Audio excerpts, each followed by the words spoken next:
Resolve the matter peacefully.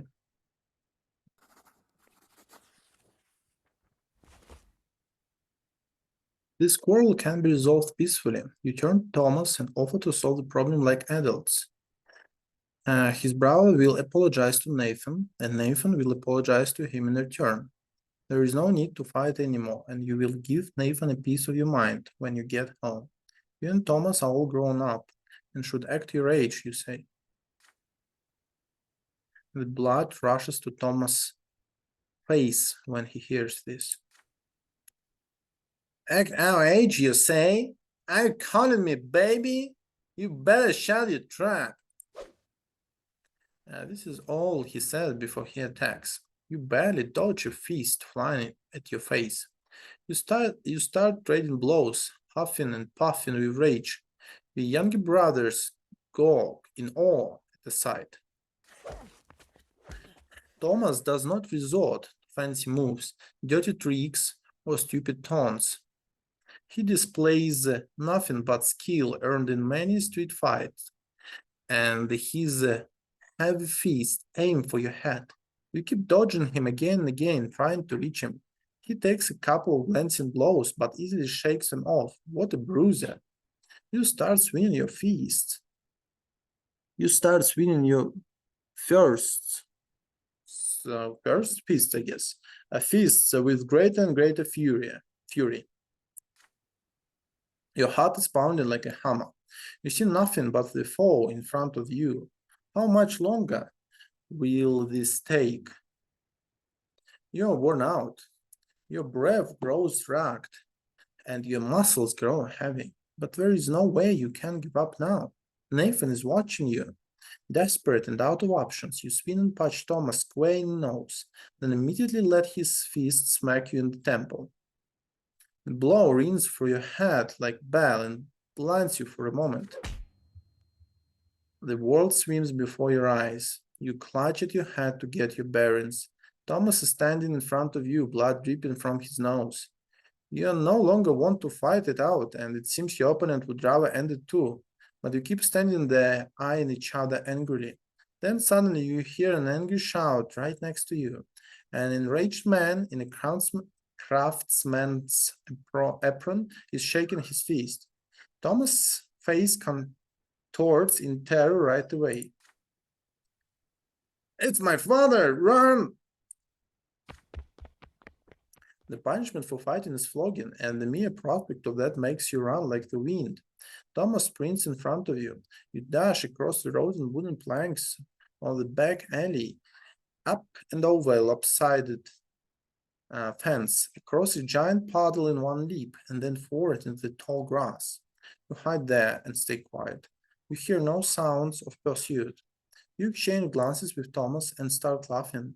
His laughter is loud and infectious, but soon he cuts it short and grows sadder. I'm gonna get flogged anyways. My dad's always quick to give me a beating, and then he'll start nagging me about the lots and prayers for days like he always does. Why do I always get myself mixed up in this stuff? But fighting's the only way to prove you're worth anything, right? The adults didn't see you fighting, you tell them, so all you have to do now is convince them you weren't. Nosebleeds happen, right? Mother gets nosebleeds all the time. Well, we could try it. Let's hope our little brothers don't tell on us. I'll talk to mine.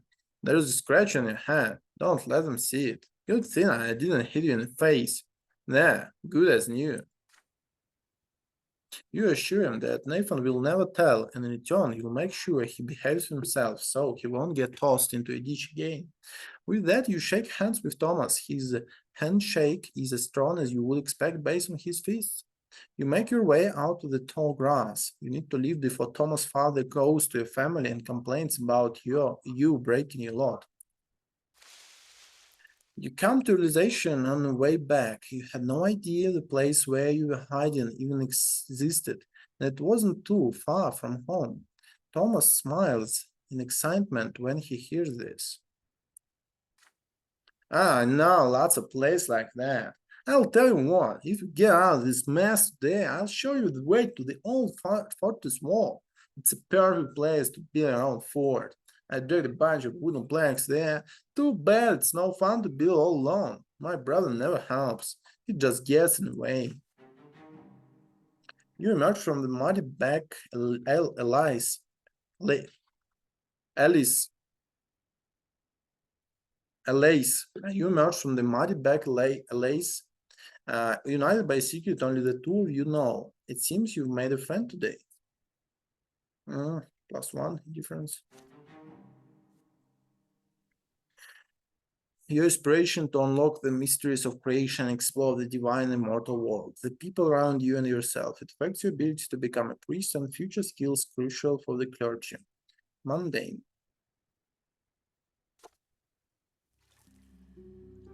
You have made a friend, a boy named Thomas.